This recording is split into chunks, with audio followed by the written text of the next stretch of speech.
বিসমিল্লাহির রহমানির রহিম। প্রিয় দেশবাসী, আসসালামু আলাইকুম। আজকে লাভে আসলাম দেশ ও জাতির কল্যাণে কথা বলার জন্য। আজ আমরা হিংসাত্মক রাজনীতি পরিহার করে এই দেশে যেই নেতা নেত্রী দেশের কল্যাণে কাজ করেছে তাদের আমরা সম্মান করতে চাই। এই দেশটা যারা নেতৃত্ব দিয়ে স্বাধীন করেছে তাদের অবমূল্যায়ন করা যাবে না।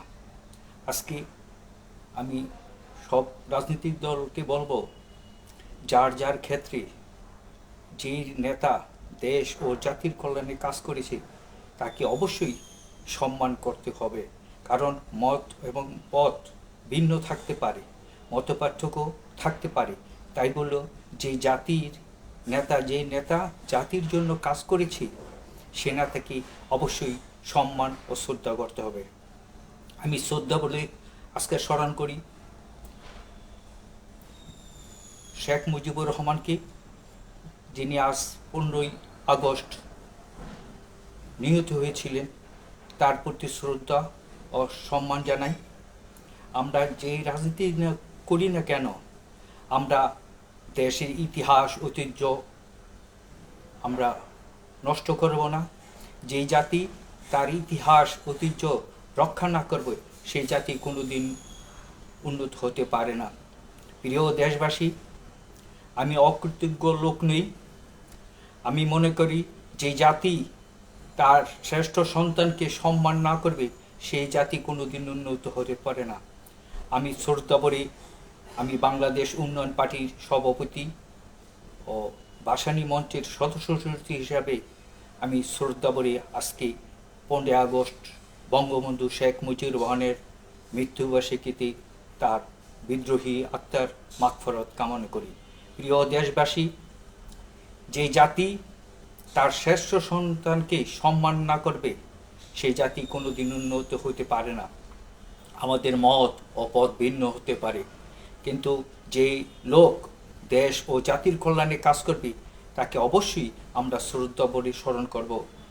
প্রিয় দেশবাসী, আসুন আমরা হিংসা বিদ্বেষ বলে গিয়ে এই বাংলাদেশকে সুন্দরভাবে গড়ে তুলি। আজকে দেশের উন্নয়নের জন্য আমাদের কাজ করতে হবে। আমি বারবার বলি যে আমাদের একটা প্রধান ফসল সোনালী আঁশ, সে পাট আজকে বিলুপ্তের পথে। সে পাটকে ফিরিয়ে আনতে হবে। মাননীয় প্রধানমন্ত্রী তারেক রহমান, আপনাকে অনুরোধ জানাচ্ছি এবং আহ্বান করছি, আসুন আমরা এই আমাদের প্রধান ফসল পাট সোনালী আঁশকে আবার আগের পুরানো ঐতিহ্যভাবে আবার ফিরিয়ে আনতে চাই। আপনাদের কাছে অনুরোধ, আমাদের এখানে সরকারি যত পাট কল বন্ধ আছে পুনরায় চালু করে কৃষকদের সহস্রে ঋণ দিয়ে তাতে পাট চাষে তাদের করার জন্য সুযোগ করে দেন। কারণ এই দেশে দুইটা সেক্টরই দেশের উন্নয়ন কাজ করতে পারে, একটা হলো কৃষি আর একটা হলো শিল্প। এই দুটি খাতকেই মাননীয় প্রধানমন্ত্রী তারেক রহমান আপনি একটু নজর দিতে হবে। আমি শ্রদ্ধা বলে প্রত্যেকটি রাজনৈতিক দলের নেতাদের বলবো, আমাদের মত পার্থক্য ভুলে গিয়ে হিংসাত্মক রাজনীতি ভুলে গিয়ে দেশের কল্যাণে আমরা কাজ করি। আজকে আমরা শ্রদ্ধা করে স্মরণ করব আমাদের সেই মহান নেতাদের যারা দেশ ও জাতির কল্যাণে কাজ করেছে। আমি আপনাদের কাছে আহ্বান জানাবো, এই দেশটা কিন্তু একটা লোকই স্বাধীনতা করেনি। এই দেশটা স্বাধীনতা করেছে আপামর জনতা এবং বিভিন্ন দলের রাজনৈতিক নেতারা। আমি এই ইতিহাসের পাতায় 6টা রাজনৈতিক দলের 6টা নেতার নাম বাদ দিয়ে ইতিহাস হবে না।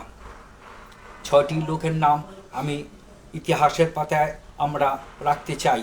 সেই 6টি লোকের নামের মধ্যে শেরে বাংলা একেএম ফজলুল হক, সোহরাওয়ার্দী, মজলুম জননেতা মাওলানা আব্দুল হামিদ খান ভাসানী, বঙ্গবন্ধু শেখ মুজিবুর রহমান, ওসমানী এমএজি ওসমানী এবং জিয়াউর রহমান, এই 6টি লোকের নাম এবং ইতিহাসে থাকতে হবে। আমাদের দল মত নির্বিশেষে আমরা বলবো, আসুন আমরা যার যার ক্ষেত্রে তাকে আমরা সম্মান করি। প্রিয় দেশবাসী, আজকে আমাদের বাংলাদেশে অর্থনীতি আজকে দিন দিন আমরা ক্ষতিগ্রস্ত হচ্ছি। আমাদের শিল্প কারখানাগুলো সঠিকভাবে পরিচালনা হচ্ছে না। লুটেরা সন্ত্রাসীরা বারবার আবার দেশটাকে আঁকড়িয়ে ধরে। এই হাত থেকে বেরিয়ে আসতে হবে। যারা দেশপ্রেমিক রাজনৈতিক লোক আছেন, যারা দেশের জন্য কাজ করবেন, তাদের আপনারা দূরে রেখেছেন বলেই আজকে বাংলাদেশে আজকে এই অবস্থা। প্রিয় দেশবাসী, আসুন আমরা একটু সচেতন হই। দেশের যারা দেশ ও জাতির কল্যাণে কাজ করবে তাদের আমরা এই আগামীতে দেশের নেতৃত্বে আনার জন্য দেশবাসী সবার কাছে আহ্বান জানাচ্ছি। প্রিয় দেশবাসী, আমি বাংলাদেশ উন্নয়ন পার্টি ও ভাসানী মঞ্চের সদস্য হিসেবে সবাইকে উদ্যত আহ্বান জানাবো, আসুন আমরা মত পার্থক্য ভুলে গিয়ে দেশ ও জাতির কল্যাণে কাজ করি। এই আহ্বান জানিয়ে আমার বক্তব্য শেষ করছি। খোদা হাফেজ। সবার সুস্বাস্থ্য কামনা করি আমার বক্তব্য শেষ করছি। ধন্যবাদ সবাইকে।